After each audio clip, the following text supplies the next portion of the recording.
Hey guys, Magaz here, connecting you to Airsoft.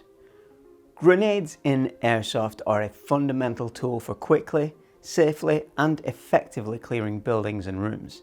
They come in many flavours, from simple spring-powered efforts that aren't really effective, to gas and CO2-powered BB grenades, to disposable noisemaker or fragmentation pyrotechnics, and solidly constructed reusable blank firing grenades. The device we are taking a look at today fits into this last category. Weighing in at 460 gram and manufactured in the UK from stainless steel and aircraft grade aluminium, the Tectonic Innovations Quake is a multi-shot rotating base impact detonated blank firing grenade. They are around the £120 mark and available in 12 colours. The one we are looking at today is in bright pink. This one is my personal grenade that I've used many times effectively and efficiently. That being said, there have been a good number of times where I have thrown it into a room and nothing has happened. I will go into the reasons behind these failures later in the video. Let's jump into the anatomy of the grenade and how it functions. The head of the grenade has a stainless steel plunger. This is a heavy fella. It can be moved in a 360-degree circle and pushed downwards into the grenade. This plunger is intrinsic to the firing mechanism. Below it is the firing pin, which is held upwards by a strong spring. If you roll or throw the Quake, the plunger will swing around or be depressed, which in turn forces the firing pin into the primer and thus detonating the grenade. It is a super simple system, and some might say it takes inspiration from the classic tremor grenades that were the go-to impact devices for a number of years before they stopped being publicly available. The Quake nicely fills the gap in the market that tremor left when it went AWOL. To give you a better idea of the internals of the grenade, we will start at the top with a plunger. This can be removed by unscrewing the cap. Once unscrewed, the plunger and the cap will pull free. Below it is the firing mechanism. It consists of a metal disc with a bump on the top end. Below the bump is a spring guide to hold the return spring. Just to the side of this spring is the firing pin itself. It is securely held in place by a C-clip and can be replaced if it is damaged. If we flip the entire grenade over, we can now remove the vented base plate. This base plate secures the rotating primer cylinder in place. The vents allow the blast from the primer to escape. With this removed, we can now slide off the cylinder. The grenade is now broken down into its key components.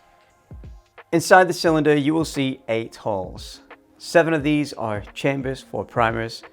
They fit the 209 primer. The center hole is of course for the bolt that holds the entire grenade together. There are 8 smaller indentations that line up with the 2 recessed spring-loaded ball bearings in the main body of the grenade. These allow each chamber to be selected with a tactile click and ensure that the cylinder stays locked in that position prior to the grenade being deployed.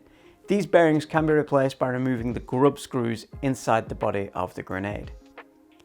Around the outside of the cylinder are numerical markings and a safe marking. Each of these is assigned to one of the chambers, and the safe marking is assigned to the space that does not have a chamber. With the cylinder removed and the grenade reconstructed, you can see how the firing pin works if you push the cylinder to one side or inwards. You will also notice that the firing pin lines up with a little chevron on the body of the grenade. This makes it easier to line up the firing pin with a chamber. To use the grenade, you must fill the chambers with 209 primers.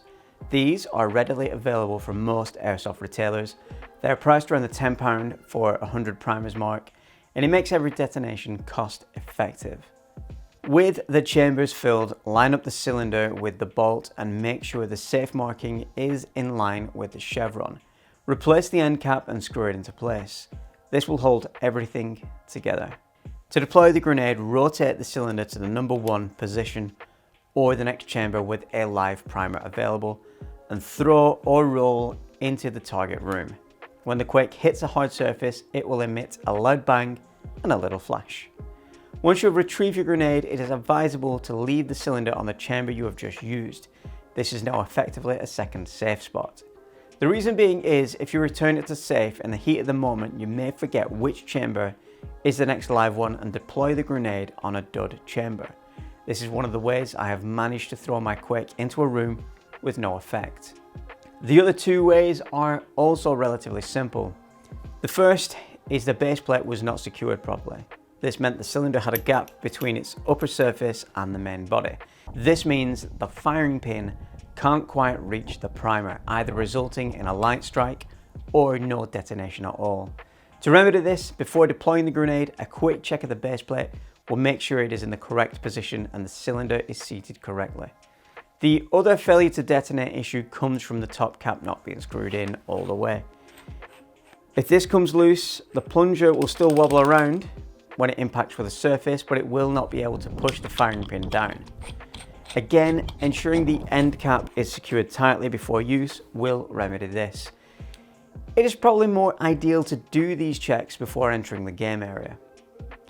I've heard some users report that a buildup of cordite residue from the primers through excessive use and no maintenance can also affect the operation of the grenade. To remedy this, make sure you clean any brown residue from the working parts and base plate after each day's use. Just a quick note on deploying the grenade in game. Most sites will discuss their own rule set for BFGs in the safety brief, but they generally follow the same thought process. The BFG is a metal lump that can break noses, teeth, and definitely brain someone if it hits them on their head. So throwing them over walls, overhand, or at a great distance is usually against the rules. To safely deploy a BFG, either throw it underarm into a room with line of sight. This ensures you aren't going to whale it in someone's face, or alternatively directly down at the ground, around some cover or a doorway. Most sites restrict the distance they can be thrown to around 6 or 8 feet. One other safety concern is the audible level of the primers. They are well over 100 decibel and will cause ear damage if they detonate near your face in a confined space.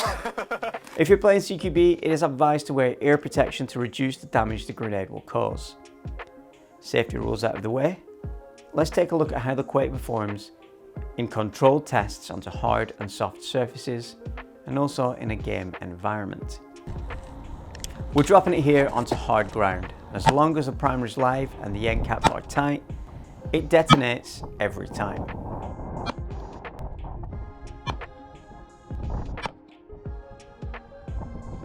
Softer ground like long grass or mossy patches can sometimes cushion the impact, and in some cases will cause a failure to detonate. Bear this in mind when deploying the grenade outdoors. Also consider you are hoofing 120 pounds worth of kit into a bush. There's a chance you might never see it again. You can see here a handful of times I've deployed the grenade effectively in CQB at level 2. 2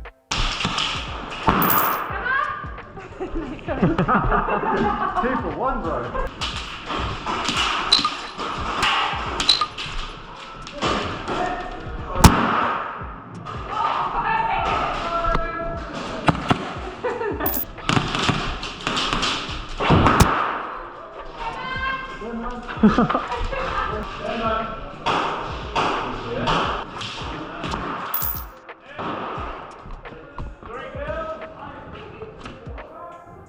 Is the Quake worth the price point? Is it a game changer? Should you buy one? That depends on your playstyle and the site you play at. If you're an avid CQ beast and you are going to be hitting up CQB sites every time, pushing into rooms and corridors, then grenades are a no-brainer. With the cost of disposable pyros being so high, and the fact that a lot of indoor sites don't allow them for various safety reasons,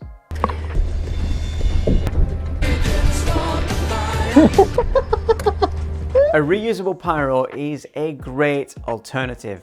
The upfront cost is quite steep, but once you have the grenade itself, the primers are very inexpensive, making it a viable option to use the grenade more often.